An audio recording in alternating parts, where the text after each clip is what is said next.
안녕하세요. 하나쌤입니다. 오늘 맞춤형 화장품의 이해 문제풀이 네 번째 시간 들어갈게요. 맞춤형 화장품 이해에서는 이제 첫 번째 파트 맞춤형 화장품의 개요 부분이 양도 가장 많고 그 중에서 가장 중요한 부분이에요. 우리가 맞춤형 화장품에 대해서 왜 공부를 하는지, 도대체 맞춤형 화장품이 무엇인지 앞에 이제 1파트부터 3파트까지 달려온 게 사실은 맞춤형 화장품을 알아보기 위한 과정이잖아요. 그렇기 때문에 오늘은 맞춤형 화장품의 이해에서도 첫 번째 파트의 맞춤형 화장품의 개요를 조금 더 집중적으로 문제를 풀어볼게요. 오늘도 화이팅입니다. 힘내세요! 첫 번째 문제입니다. 기능성 화장품의 설명 중 옳지 않은 것을 고르는 문제예요. 기능성 화장품은 우리 피부에 미백에 도움을 주고 주름 개선에 도움을 주고 그리고 피부뿐만이 아니라 모발의 색상 변화, 제거 또는 영양 공급에도 도움을 주는 제품이에요. 그러나 대통령령으로 정하는 화장품이 아니라 총리령으로 정하는 화장품이다. 그렇기 때문에 정답은 일단 4번이고 5번 피부나 모발의 기능 약화로 인한 건조함, 갈라짐, 빠짐, 각질화 등을 방지하거나 개선하는 데에도 도움을 주는 화장품입니다. 그래서 정답은 4번이고 기능성 화장품은 총리령으로 정하는 거예요. 기억해 주세요. 2번 넘어갈게요. 화장품 제조업의 설명 중 옳은 것을 모두 고르시오. 제조업은 화장품을 직접 제조하고 1, 2차 포장을 담당하지는 않고 있어요. 내용물을 직접 담는 1차 포장만 담당을 합니다. 디귿 화장품을 직접 제조하여 유통 판매는 하지 않고 직접 제조만 합니다. 리을, ODM과 OEM 등의 회사가 있다. 제조업 같은 경우는 누군가가 나한테 위탁을 해서 이거를 제조하는 것도 포함이 돼요. ODM과 OEM이 그런 회사예요. 위탁을 받아서 직접 제조를 하는 회사. 그렇기 때문에 이것도 해당이 됩니다. 정답은 기업과 리을 2번이에요. 그리고 유통 판매는 제조업이 아닌 화장품 책임 판매업의 의무입니다. 다음 화장품에서 물질의 검출 허용 한도 중 틀린 것을 고르는 문제예요. 요거는 안타깝지만 외우는 수밖에 없으세요. 그렇기 때문에 그냥 외우기가 싫다 하시면은 시험 전에 이렇게 호로록 읽어보고 기억한 다음에 문제를 풀면은 외우지 않고 기억만 해도 되세요. 자, 1번 니켈은 눈 화장용 제품은 g당 35mg 이하여 그리고 니켈 색조 화장용 제품의 경우 g당 30mg 이하, 수은은 g당 0.1mg이 아니고 1mg 이하입니다. 카드뮴은 g당 5mg 이하이고 디옥산은 g당 100mg 이하예요. 정답은 3번입니다. 4번 미생물 한도의 설명 중 옳은 것을 고르는 문제예요. 그래서 4가지는 틀리고 1가지는 맞는 문제예요. 1번 총호기 생성수는 영유아 제품류의 경우 500개 이하이다. 총호기 생성수는 눈 화장용 제품류의 경우 100개 이하이다. 총호기 생성수는 영유아의 제품류, 눈 화장용 제품류 모두 g당 500개 이하예요. 3번 물류지의 경우 세균 및 진규수는 각각 50개 이하가 아니라 여기는 100개 이하입니다. 4번 대장균의 경우 50개 이하이고 황색 포도성균의 경우 100개 이하이다. 아닙니다. 대장균이랑 황색 포도성균 그리고 녹농균은 불검출돼야 해요. 다시 대장균, 녹록균, 황색 포도성균은 불검출되어야 합니다. 3가지이기 때문에 주관식으로도 나올 수 있어요. 기억해 주세요. 그 다음 맞춤형 화장품의 판매 신고의 결격 사유 중 옳지 않은 것은 1번 피성년 후견인은 할 수 없죠. 2번 파산 신고를 받고 복권되지 아니한 자, 파산 신고를 받고 이게 회복되지 않은 사람을 의미해요. 그래서 이것도 판매를 할 수 없죠. 판매 신고를. 그리고 3번 화장품법을 위반하여 금고 이상형의 신고를 받고 이 집행이 끝나지 아니한 자도 신고를 할 수 없죠. 4번 맞춤형 화장품 판매업 등록이 폐쇄된 날로부터 6개월이 지나지 아니한 자. 6개월이 아니고 1년이 지나지 아니한 자예요. 이거는 이 사람이 그렇다고 가능하냐? 가능한 게 아니라 이 단어 문장 자체가 틀린 거예요. 6개월이 아니라 1년이 지나지 아니한 자입니다. 5번 맞춤형 화장품 판매업의 등록이 취소된 날로부터 1년이 지나지 아니한 자. 이것도 맞는 말이에요. 정답은 4번입니다. 맞춤형 화장품 판매업 등록은 폐쇄와 취소된 날로부터 1년이 지나야지 신고가 가능해요. 폐쇄, 취소 이후에 1년입니다. 자, 그 다음 6번. 맞춤형 화장품의 변경 사례 중 옳지 않은 것은 1번 맞춤형 화장품 판매업자의 변경, 2번 맞춤형 화장품 판매업자의 상호 변경, 그리고 3번 맞춤형 화장품 판매업소의 소재지 변경, 4번 맞춤형 화장품 조제 관리사의 변경, 5번 맞춤형 화장품 사용 계약을 체결한 제조업자의 변경. 제조업자가 아니라 책임 판매업자의 변경이에요.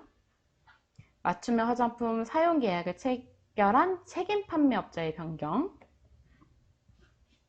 자, 7번. 다음 중 화장품에 해당되는 것을 모두 고르시오. 자, 각 비타민제는 의약품입니다. 우리 약국에서 비타민제 구매할 수 있죠. 샴푸는 화장품이 맞고 다 생리대는 의약 외품이에요.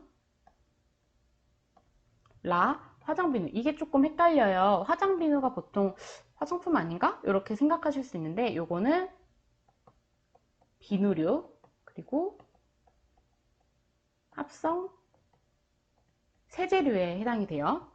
린스와 매니큐어는 화장품에 해당이 됩니다. 그렇기 때문에 정답은 바 이렇게 세 가지예요. 화장비누는 비누 및 합성 세제에 해당돼요. 기억하고 넘어가 주세요. 8번. 제품이 적합 판정 기준에 충족될 것이라는 신뢰를 제공하는데 필수적인 모든 계획되고 체계적인 활동은 무엇이라고 하는가? 정답은 품질 보증입니다. 우리가 제품을 구매할 때 이 제품이 품질이 보증되어 있는지를 확인하잖아요. 그러니까 사람들한테 신뢰를 제공하기 위해서 이제 행하는 행동, 행위, 계획되고 체계적인 활동을 품질 보증이라고 합니다. 9번. 적절한 작업 환경에서 건물과 설비가 유지되도록 정기적, 비정기적 지원 및 검증 작업은 유지관리예요. 적절한 작업 환경이 잘 유지되고 있는지, 이것들이 청결한지, 그리고 뭐 환기는 잘 되어 있는지, 구조는 적합하게 잘 배치되어 있는지를 정기적 그리고 비정기적으로 관리해 주는 거를 유지관리라고 하는 거예요. 자, 10번. 기억이란 제조 또는 품질관리 활동 등의 미리 정하여진 기준을 벗어나 이루어진 행위이며 니은은 규정된 합격 판정 기준에 일치하지 않는 검사, 측정 또는 시험 결과를 말한다. 여기서 기억은 일탈입니다. 이거는 잘 기억해 주세요. 니은은 기준 일탈이에요. 쉽게 설명을 하면 일탈 같은 경우에는 우리가 어떠한 제품을 만들 때 A라는 과정을 이용해서 만들어야지 되는데 B라는 과정을 이용해서 만들었어요. 그러면은 이거는 정하여진 기준을 벗어나서 이루어진 행위이죠. 이렇기 때문에 그게 일탈이라고 하는 거고, 기준 일탈 같은 경우에는 우리 왜 천연 화장품은 천연 성분이 95% 이상이 되어야 해요. 근데 만약에 95% 이상이 못 미쳐요. 그런 상황을 기준 일탈이라고 하는 거예요. 이거는 합격 판정 기준, 그러니까 95% 이상 기준에 일치하지 않는 검사, 측정 또는 시험 결과를 말하죠. 예를 들면은 이렇게 천연 화장품 잘 기억해 주세요. 자, 11번. 작업소의 기준 중 옳지 않은 것을 고르는 문제예요. 1번. 환기가 잘 되고 청결을 유지할 것. 맞습니다. 2번. 환기를 위해 외부와 연결된 창문은 항상 열어둘 것. 아닙니다. 환기를 하기는 맞아요. 환기를 해야 하는 거는 맞는데 이 환기하는 방법이 창문을 열어서 하는 게 아니라 공기 조화 시설을 이용해서 환기를 해줘야 해요. 환기, 온도, 습도를 모두 이제 통틀어가지고 관리를 해주는 거를 기계로 해야 하는 거지 창문을 열어서 이거를 조절하지 않아요. 왜냐면은 창문을 열면 외부에 있는 이물질이라든지 뭐 먼지라든지 유해 성분이 들어올 수 있기 때문에 창문은 되도록이면 열지 않고 그런 기기 설비를 이용해서 공기를 환기를 시켜요. 3번 바닥, 벽, 천장은 소독제 등의 부식성에 저항력이 있을 것 맞죠? 수세실과 화장실은 접근성이 쉬워야 하나 생산구역과는 분리돼야 합니다. 5번 제품의 오염을 방지하고 적절한 온도 및 습도를 유지할 수 있는 공기 조화 시설을 갖출 것 맞죠? 창문을 열어서 공기를 정화시키는 게 아니라 이제 공기 조화 시설을 이용해서 공기를 정화시키고 이제 온도라든지 습도를 조절해 줘야 해요. 다음 12번 화장품의 안전성 평가 자료 중 해당되지 않는 것을 모두 고르는 문제입니다. 1번 제조 시 사용된 원료의 독성 정보, 안정성이기 때문에 맞죠? 제품 표준서, 제품의 보존력 테스트 결과, 제조 관리 기록서, 제품 사용 후 이상 사례 정보의 수집 평가 및 조치 관련 자료는 안정성 평가 자료에 필요하죠. 정답은 2번과 4번입니다. 이거는 안전성 평가 자료가 아니라 제조 방법에 대한 설명 자료예요.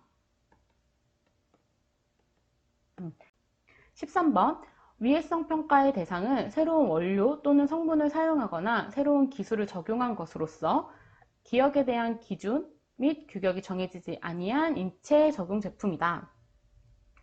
이게 괄호가 지금은 기억에 있기는 한데 위해성 평가 이렇게 가로 나올 수도 있어요. 그렇기 때문에 요거는 문장을 통으로 기억해 주시는 게 좋아요.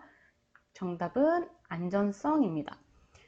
위해성 평가의 대상은 새로운 원료, 성분, 그리고 새로운 기술을 적용한 거기 때문에 아직은 안전성에 대한 규격이 정해지지 않은 제품을 말을 해요. 전체적으로 한번 읽고 넘어갈게요. 위해성 평가의 대상은 새로운 원료 또는 성분을 사용하거나 새로운 기술을 적용한 것으로서 안전성에 대한 기준 및 규격이 정해지지 아니한 인체 적용 제품이다. 알고 계셔 주시고 14번 기억은 장기 보존의 시험의 저장 조건을 벗어난 단기간의 가속 조건이 물리화학적, 미생물적, 안정성 및 용기 적합성에 미치는 영향을 평가한 것이다. 정답은 가속 시험입니다. 장기 보존은 우리가 오랜 기간을 보관해서 이 제품이 이상이 생기는지, 뭐 변하는지, 안정성에 문제가 있는지, 안전성에 문제가 있는지를 시험하는 건데, 장기 보존을 했을 때는 그런 이윤을 남기기가 어렵잖아요. 지금 당장. 그렇기 때문에 이 시험 조건을 굉장히 단기간에 조건을 확 좁히는 거예요. 그러니까 온도도 뭐 100도씨에서 얘네가 괜찮은지 사용할 수 있는지 마이너스 영하 100도에서 사용할 수 있는지 뭐 그렇게 조건을 극대화한 시험을 가속 시험이라고 합니다. 자, 15번 기능성 화장품의 종류 중 옳지 않은 것을 고르는 문제예요. 피부를 곱게 태워주는 화장품, 선텐 제품 맞죠? 멜라닌 색소가 침착하는 것을 방지하는 화장품, 이것도 비타민 제품 맞죠? 텐사를 엷게 하는 데 도와주는 화장품, 텐사 제품도 기능성 화장품에 해당이 됩니다. 일시적으로 모발의 색을 변화시키는 화장품, 일시적으로는 아니에요. 모발의 색을 변화시키는 화장품은 맞지만 일시적으로 변하게 하는 화장품은 해당되지 않아요. 여드름성 피부를 완화하는 데 도와주는 화장품은 맞습니다. 정답은 4번이에요. 일시적이 아닌 모발의 색상을 변화시키는 기능을 가진 화장품은 해당이 됩니다. 자, 수고하셨습니다. 오늘도 너무 많이 애쓰셨어요. 어떻게 문제는 괜찮으셨나요? 혹시 풀이가 어려우신 점이 있으셨다면 댓글 남겨주시면 제가 다음 시간에 또 준비해가지고 자세하게 더 설명드릴게요. 오늘 영상도 도움이 되셨다면 좋아요와 구독 눌러주세요. 감사합니다. 안녕.